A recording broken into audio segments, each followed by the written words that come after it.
Hello dears, welcome to course Asha. हम कर रहे हैं मैटर वेव्स। आज है लेक्चर 2।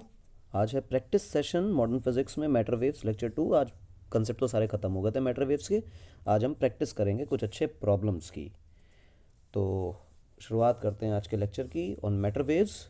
हम कर रहे हैं मॉडर्न फिजिक्स। तो कहानी की शुरुआत प्रैक्टिस सेशन। पहला क्वेश्चन जो मैटर वेव से जुड़ा हुआ है आपके सामने ये रहा, देखें। क्वेश्चन ये है कि एक इलेक्ट्रॉन है जिसको 50 वोल्ट के पोटेंशियल डिफरेंस से इलेक्ट्रॉन को एक्सेलरेट किया जाता है। ठीक, electron is accelerated through 50 volt potential difference. उसके बाद पूछा जा रहा है कि find its D Broglie wavelength.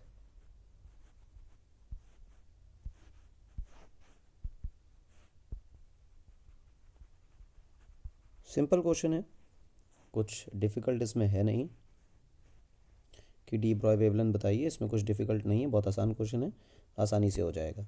तो देखो भाई, करते हैं सॉल्यूशन। डी ब्रॉय वेवलेंथ का फॉर्मूला होता है h/√/2m इंटू काइनेटिक एनर्जी। और चार्ज पार्टिकल के लिए ये फॉर्मूला बन जाता है 2 mass of particle into charge on particle into potential difference, जिससे वो एक्सेलरेट कराया गया।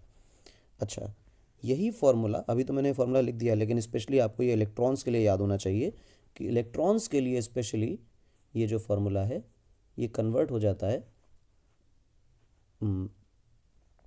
√150 डिवाइडेड बाय √v पर।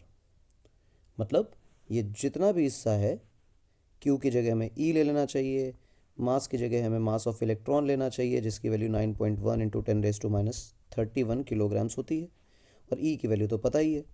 ये सारी वैल्यू, H की वैल्यू भी हमें पता है 6.63 इंटू 10⁻34 जूल सेकेंड। ये सारी वैल्यू पुट करने के बाद इस V को आप अकेला कर लीजिए। बाकी वैल्यूज़ को सॉल्व करने के बाद √150 के आसपास की वैल्यू आती है, एग्जैक्टली √150 ही बनती है। ठीक है, ये तो हमें पता ही था और लास्ट लेक्चर में किया भी था।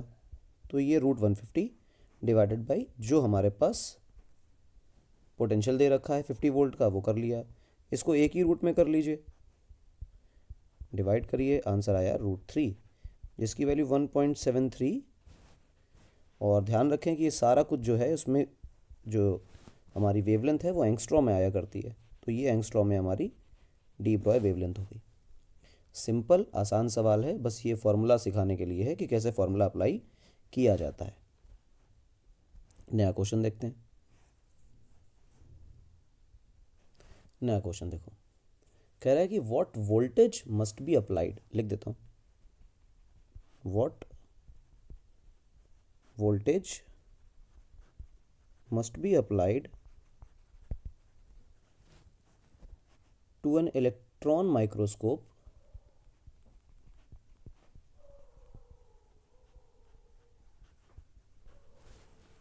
to produce electrons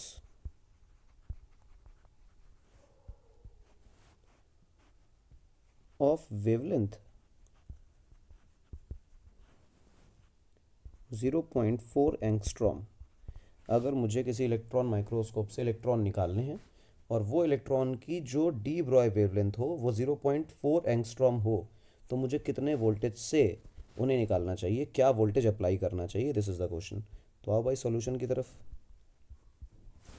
सॉल्यूशन क्या कहता है? सॉल्यूशन सिंपल है कि जो मेरी डी ब्रॉय वेवलेंथ होगी वो h/√/2m काइनेटिक एनर्जी यानी E इंटू वी होनी चाहिए। और जहाँ पे m मास इलेक्ट्रॉन का, चार्ज इलेक्ट्रॉन का होना चाहिए। अभी अभी हम लोगों ने किया कि ये वैल्यू √150 के बराबर होती है और नीचे √v अकेला बचा रहता है और जो वेवलेंथ है वो एंगस्ट्रॉम में ही आनी है, कोई बुराई भी नहीं उसमें।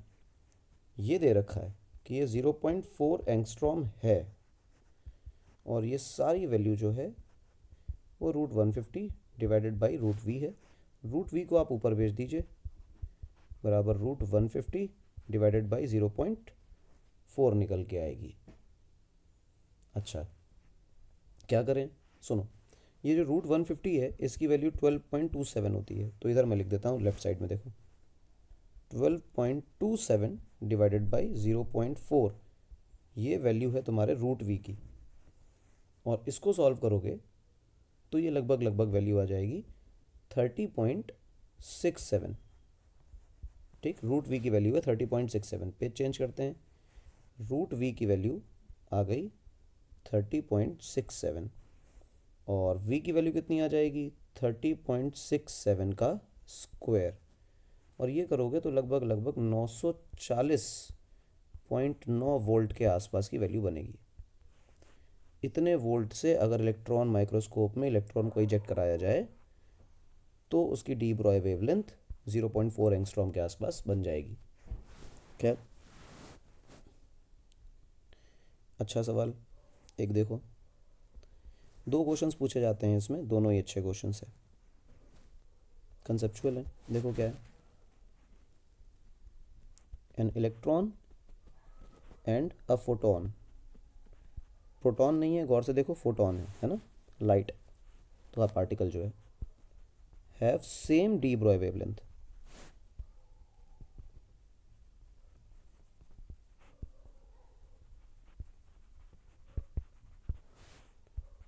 Which one have greater kinetic energy. सवाल ये है कि इलेक्ट्रॉन है और एक फोटोन है, दोनों की जो डी ब्रॉय वेवलेंथ है वो बराबर है, यानी दोनों की वेवलेंथ बराबर है, मगर अगर वेवलेंथ बराबर है तो क्या एनर्जी बराबर है, ज़रूरी है? नहीं, हो सकता है अलग, हो सकता है बराबर हो, चेक करना पड़ेगा। क्या काइनेटिक एनर्जी ज़रूरी है बराबर हो, वो भी नहीं कह सकते। तो सारी कहानी यहाँ पर आती है कि किसकी काइनेटिक एनर्जी ज़्यादा है, सवाल यही है। ये बहुत इंपॉर्टेंट है काइनेटिक एनर्जी टर्म। ठीक, तो चलो फोटोन की चर्चा करें या पहले इलेक्ट्रॉन की चर्चा करते हैं। फॉर इलेक्ट्रॉन वेवलेंथ की चर्चा करो, वेवलेंथ की value h by m v होती है। एम वी मतलब ये मोमेंटम है इलेक्ट्रॉन का, ठीक है ना, ये वेवलेंथ है। अब इसी की चर्चा करो फोटोन के लिए, तो फोटोन की भी कोई वेवलेंथ होगी, और वो फोटोन की वेवलेंथ यही है जिसको हम लैम्डा बोल रहे हैं। अच्छा, एच बाई एम वी की तरह फोटोन की वेवलेंथ को डिस्क्राइब नहीं किया जा सकता, क्योंकि मास फोटोन का नहीं होता, रेस्ट मास ज़ीरो होता है।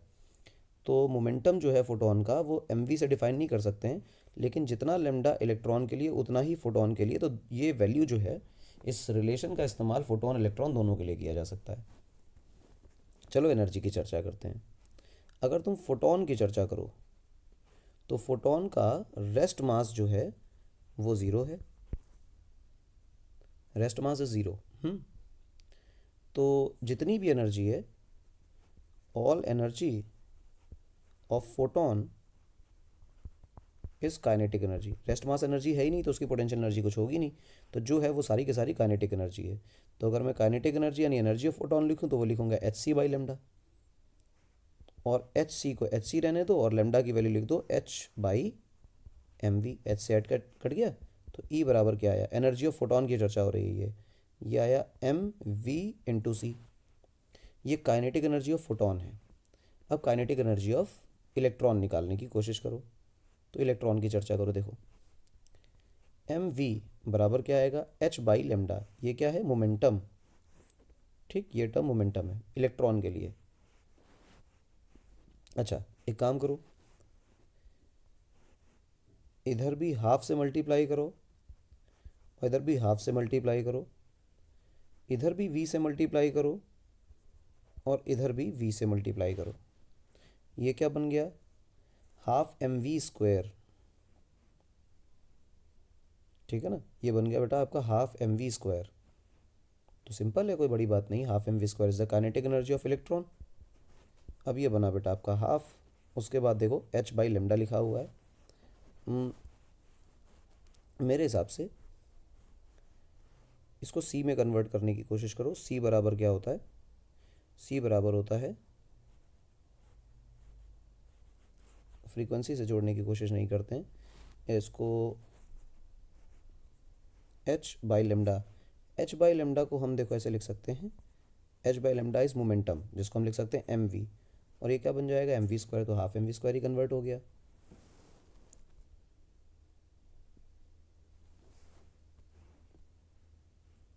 क्या किया जाए, काइनेटिक एनर्जी के बारे में सोचो तो क्या कर सकते हैं, हाफ एम वी स्क्वायर को, हाँ देखो काइनेटिक एनर्जी को ऐसे लिख सकते हैं, हाफ एम वी स्क्वायर है। चलो देखो क्या करें, एम वी इंटू 1/2, ठीक है, m into v by two, ये बन गया। अगर हम फोटोन की चर्चा करते तो फोटोन में देखो क्या लिखा हुआ है, एम वी इंटू सी, ठीक, काइनेटिक एनर्जी में। और काइनेटिक एनर्जी ऑफ इलेक्ट्रॉन में सोचो क्या लिखा हुआ है, m we into v by two. ये एम वी वाला फैक्टर बराबर है दोनों के लिए, ये वी बाई टू है और वो सी है, और हमें पता है कि सी इज़ ग्रेटर देन वी, सी से तेज तो कुछ भी नहीं हो सकता, speed of light is the fastest. तो इसका मतलब काइनेटिक एनर्जी ऑफ फोटोन जो है वो ज़्यादा हो गई काइनेटिक एनर्जी ऑफ इलेक्ट्रॉन से, ठीक। इसी का अगला क्वेश्चन जो पूछा जाता है देखो क्या है, इसका अगला क्वेश्चन पूछा जाता है कि de Broglie wavelength of electron and a photon are same, which one have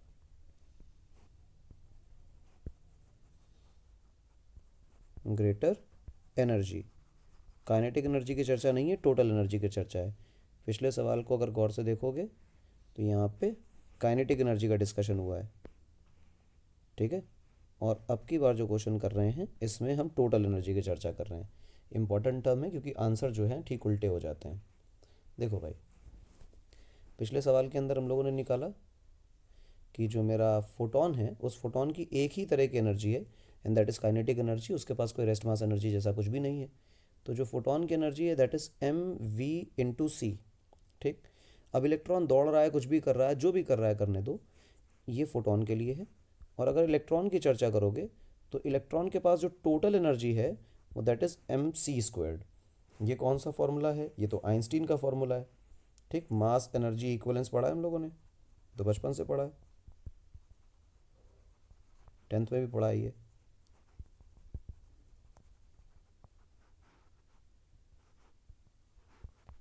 तो ये वो इक्वेशन है जो टोटल एनर्जी ऑफ इलेक्ट्रॉन बताती है, ये एम सी स्क्वायर है। अब इस एम सी स्क्वायर को थोड़ा बहुत खोल कर देखो, एनर्जी ऑफ इलेक्ट्रॉन बराबर एम इंटू सी। अगेन इन दो इक्वेशंस में एम और सी वाला फैक्टर दोनों के लिए बराबर है, ये वी और ये सी का कंपैरिजन करो, क्योंकि C is greater than V, hence energy of electron is greater than energy of photon. तो टोटल एनर्जी इलेक्ट्रॉन के पास ज़्यादा है, लेकिन काइनेटिक एनर्जी फोटोन के पास ज़्यादा है। ये इंपॉर्टेंट बात है, इसलिए सवाल पढ़ने से पहले बहुत फोकस करेंगे कि टोटल एनर्जी पे बात हो रही है कि काइनेटिक एनर्जी पे बात हो रही है, और कंपैरिजन हमेशा फोटोन के साथ ही कराया जाता है, ठीक है। देखो अगली बात क्या है, कुछ उलझुल बातें हैं कि wavelength of light from spectral emission line of sodium is 589 nanometre. Sodium निकाल रहा है या कौन निकाल रहा है इससे कोई फ़र्क नहीं पड़ता, स्पेक्ट्रल लाइन है, पता नहीं कौन सा स्पेक्ट्रम है, इससे भी कोई फ़र्क नहीं पड़ता है, चाहे एमिशन स्पेक्ट्रम हो चाहे किसी भी तरह का स्पेक्ट्रम हो, हमें मतलब वेवलेंथ से, ठीक। ये वेवलेंथ दी है और कह रहा है कि ये वेवलेंथ तुम्हें निकालनी है। ये वेवलेंथ इलेक्ट्रॉन के हिलने डुलने से भी निकल सकती है, ये वेवलेंथ किसी मतलब अगर ये वेवलेंथ किसी लाइट की है, मान लो फोटोन की है, तो कह रहा है कि एक इलेक्ट्रॉन को हिलाओ डुलाओ, मतलब मूव कराओ किसी वी वेलोसिटी से, किसी प्रोटॉन को भी दौड़ाओ किसी वी प्राइम वेलोसिटी से, न्यूट्रॉन को भी दौड़ाओ किसी वी डबल प्राइम वेलोसिटी से, और ऐसे दौड़ाओ कि इसकी जो डी ब्रॉय वेवलेंथ बने, इसकी जो वेवलेंथ बने वो यही बने जो दी हुई है। मतलब कितनी काइनेटिक एनर्जी से एक इलेक्ट्रॉन को, एक प्रोटॉन को, एक न्यूट्रॉन को दौड़ाया जाए कि जो इनकी वेवलेंथ्स हैं, डी ब्रॉय वेवलेंथ, वो इतनी ही आए जितनी लिखी गई है। तो कुछ नहीं, बेसिकली हमें लेमडा की वैल्यू दी हुई है, लेमडा बराबर होता है h/√2m of particle into kinetic energy of particle. तो यहाँ से जो काइनेटिक एनर्जी की वैल्यू आएगी वो वैल्यू आएगी लेमडा इंटू √2m/h। लेमडा दे रखा है, पुट कर दीजिए यहाँ पे। h की वैल्यू पता होती है, 2m की वैल्यू पता होती है। वैसे तो हम लोग फार्मूला भी कर चुके हैं इलेक्ट्रॉन, प्रोटॉन और न्यूट्रॉन के लिए अलग अलग, तो उन फार्मूलाज का इस्तेमाल करके आसानी से काम किया जा सकता है। तो इजी है, कुछ टफ तो नहीं हुआ इसमें, आसान है। तो खेलते रहिए इसके साथ, इजी चैप्टर है, मतलब कुछ टफ नहीं है इसमें। अगला सवाल देखो। ऐसे सवाल पूछते हैं, यही सवाल घुमा के पूछते हैं कि एक न्यूट्रॉन को कितनी काइनेटिक एनर्जी दी जाए। What kinetic energy should be given to an electron such that it gains 1.40 into 10 raised to -10 metre of wavelength. इतनी वेवलेंथ गेन करने के लिए एक न्यूट्रॉन को, न्यूट्रॉन इलेक्ट्रॉन पूछ लिया, न्यूट्रॉन बोला, इलेक्ट्रॉन लिख दिया, न्यूट्रॉन को कितनी एनर्जी देनी है। ठीक, तो चलो न्यूट्रॉन को एनर्जी दो। देखो भाई, सवाल फिर से वही है, लेमडा बराबर होता है h/√2m इंटू काइनेटिक एनर्जी। तो काइनेटिक एनर्जी का जो फॉर्मूला है वो बनेगा h²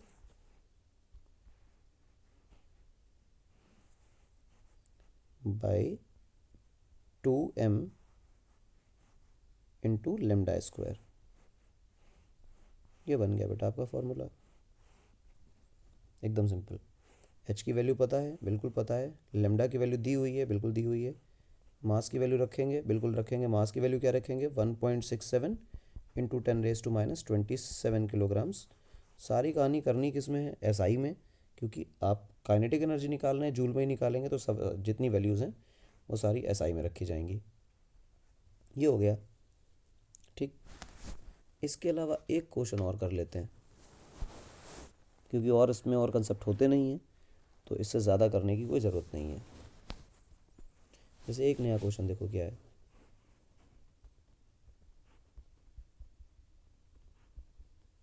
find the ratio of D Broglie wavelength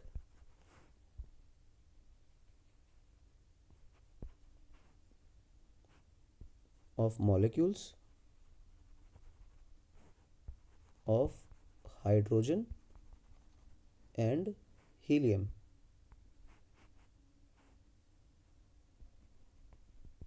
which are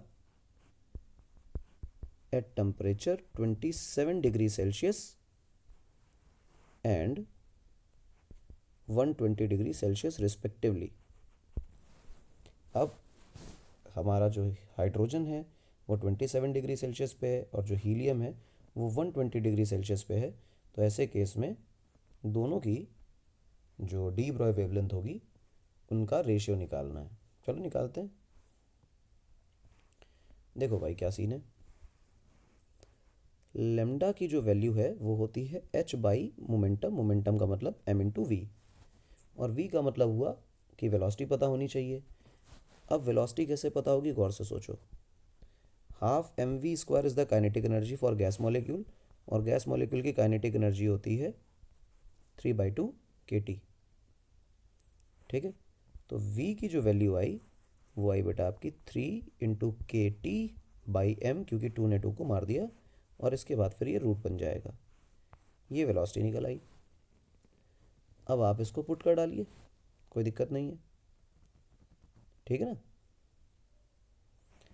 अब देखो क्या सीन है, लेमडा की वैल्यू आई h/m इंटू √3 kT/m। m को आप अंदर ले जाइए तो स्क्वायर बन के जाएगा, तो ये वैल्यू बन जाएगी 3 kT/m, और अंदर जाके ये m², m से m कट जाएगा, तो हमारे पास वैल्यू आएगी h/3m kT। k का मतलब बोल्ट्जमैन कांस्टेंट। ठीक, ये वैल्यू बन गई। अब लेमडा मैं हाइड्रोजन के लिए भी लिख सकता हूँ और लेमडा मैं हीलियम के लिए भी लिख सकता हूँ। ठीक है, देखो गौर से, एक चीज़ और भी है कि हाइड्रोजन को मॉलिक्यूल के फॉर्म में नहीं लेना चाहिए, वरना जो 3/2 वाला फैक्टर है ना, ये नहीं यूज़ कर सकते हैं। तो ये एटॉमिक फॉर्म में लिया गया है, मॉलिकुलर फॉर्म में नहीं है। ठीक है, उसकी डिग्री ऑफ फ्रीडम बदल जाएगी फिर। तो lambda H upon lambda H E की चर्चा करो, और फिर ये देखो क्या क्या लिखा हुआ है। हम लिखते हैं H upon 3m of hydrogen into Boltzmann constant into 27 degree Celsius, जिसको 27 प्लस 273 केल्विन में कन्वर्ट कर लेंगे, upon H upon √3 mass of helium into के इंटू 127 प्लस 273, इसको भी केल्विन में कन्वर्ट करेंगे। ये चला गया, 3 से 3 चला जाएगा, के से के चला जाएगा। आपके पास जो वैल्यू आएगी √ mass of helium into 127 plus 273 divided by √ mass of hydrogen into 27 plus 273, ये वैल्यू आ गई। अब वैल्यूज़ आपको पता है, मास ऑफ हीलियम 4 होता है, मास ऑफ हाइड्रोजन 1 होता है। पुट कर दीजिए, आपका आंसर आ जाएगा। ठीक है, सिंपल क्वेश्चन। तो ये मैटर वेव की स्टोरी ख़त्म होती है। इसमें और भी प्रॉब्लम्स हो सकती हैं, बट नीड नहीं है ऐसी प्रॉब्लम को लगाने की। जितनी प्रॉब्लम करी हैं इससे ज़्यादा मैटर वेव में नहीं आती हैं। तो मेंस के पर्पज़ से सारी कहानी ख़त्म होती है। मैटर वेव के इन 2 लेक्चर्स को देखने पे मैटर वेव से जुड़ा कोई भी सवाल नहीं बचेगा। तब तक के लिए धन्यवाद। आगे मिलेंगे हम लोग फोटो इलेक्ट्रिक इफेक्ट के साथ।